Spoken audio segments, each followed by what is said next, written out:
Garden City. That didn't make any sense. You know, Honeywell, they knew they were going to be there in 4 years. They knew they got a service guy who's going to come around. They're in the breakfast business, not the not doing optimal purchases and taking risks on air conditioning. So the rest of his career has been quite different. He's not come up with the great ideas that have made a lot of money. He's partnered with people who've got problems. So he partnered with Computrol. Now Computrol were, you know, that was a company that made fish finders.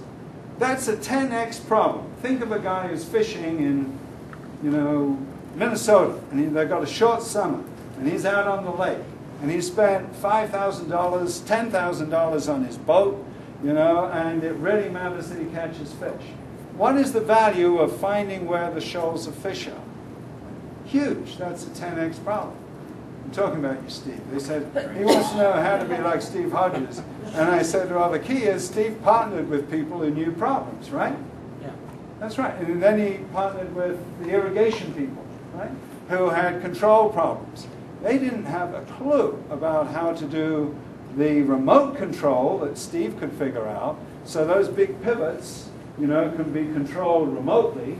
And a farmer, instead of having to go out on a Sunday morning and check the pivot's still running over the horizon, he can now just look at his screen, yeah, the pivot's running fine. Then when he got all those pivots, Idaho Power wanted a way of shutting off farmers and doing a contract with them, because that's the alternative to that is a jet engine down off Mountain Home.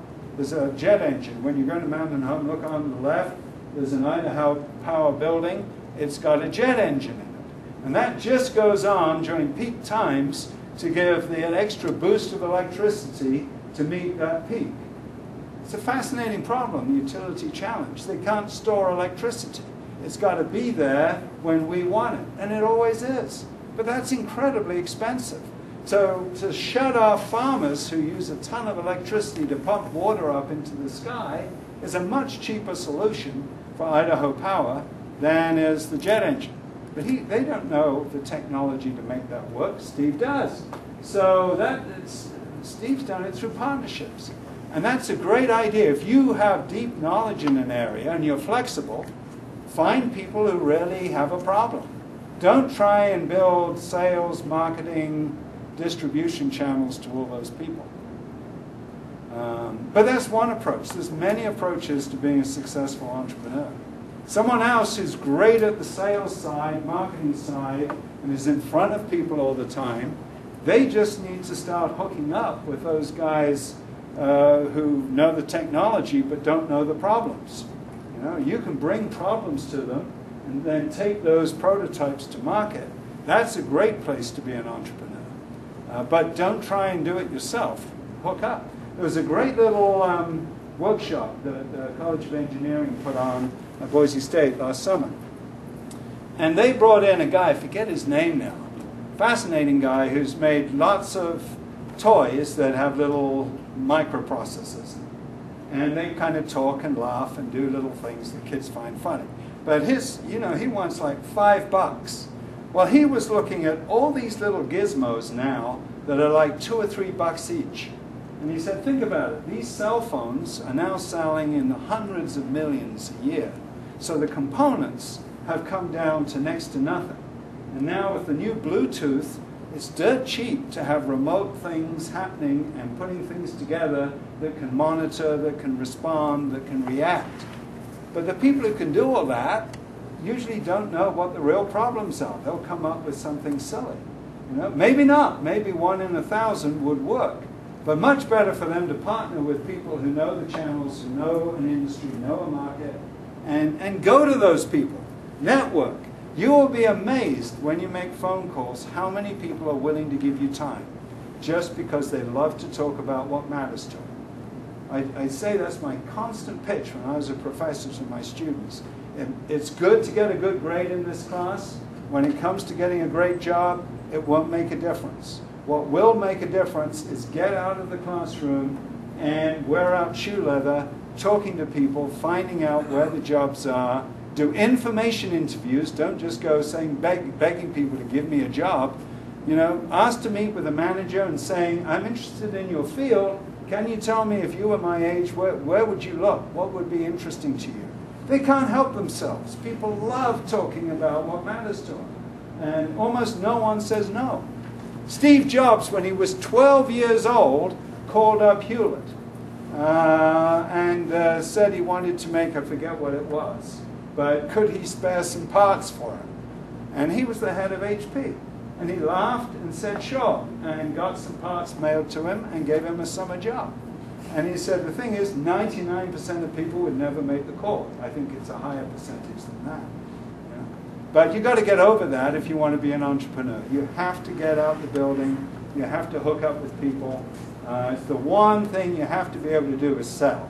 Because you have to sell investors, you have to sell customers, you have to sell employees. They're all taking risks, usually unreasonable risks. And they're going to make an intuitive bet on you. Do you have integrity? Are you passionate? Are you listening? Are you thinking? Are you responding? You know, if you're doing all those things, you'll get partners. Yeah. Don't try and do it all yourself. You know, that's, I think, good. So you don't have to be incredibly creative. A lot of good entrepreneurs are just active. You know, they'll try lots of cheap things and then they're playing poker. Go with those that seem to work and then bet on those. And then you never know where the next step is going to be. You know, the eventually successful business almost never looks like the initial conception of what the business is going to be. Does that fit with your experience, Faisal? Yeah. How about you? Oh, I thought that was all great. I mean, I've never had a great idea. But, you know, trying to find people that have problems and working with them to solve a problem, that's the way to go.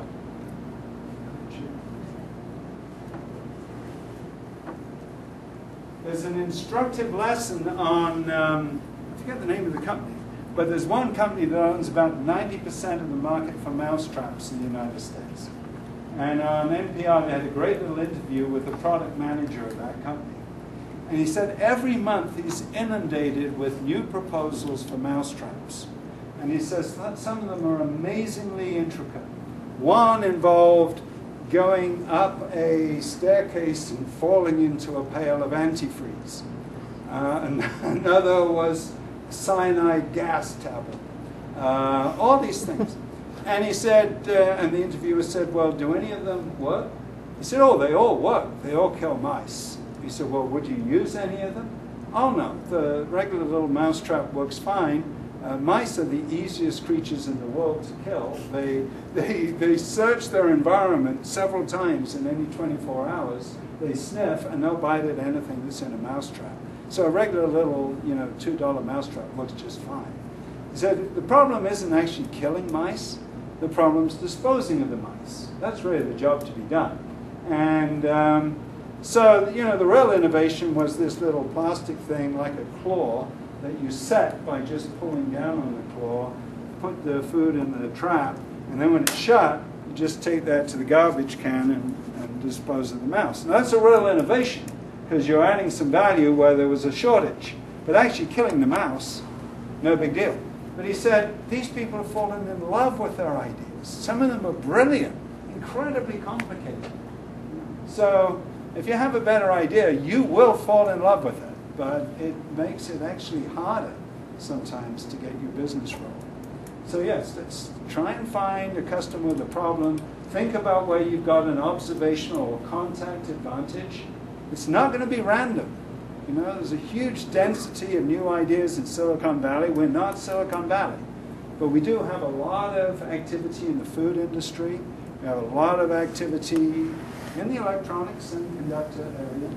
And there's going to be opportunities there. There can be opportunities in cleaning vehicles. You know, it won't be obvious to begin with. But if you really find a big problem, then there's a good chance. You may need several. I mean, it's seldom the first bet that works in poker. So the same is going to be true here. You're going to have to do it multiple times. Okay, we done? Yeah. Thank you so much. Well, thanks, Faisal. I'm looking forward to it. I really appreciate it. One of the reason why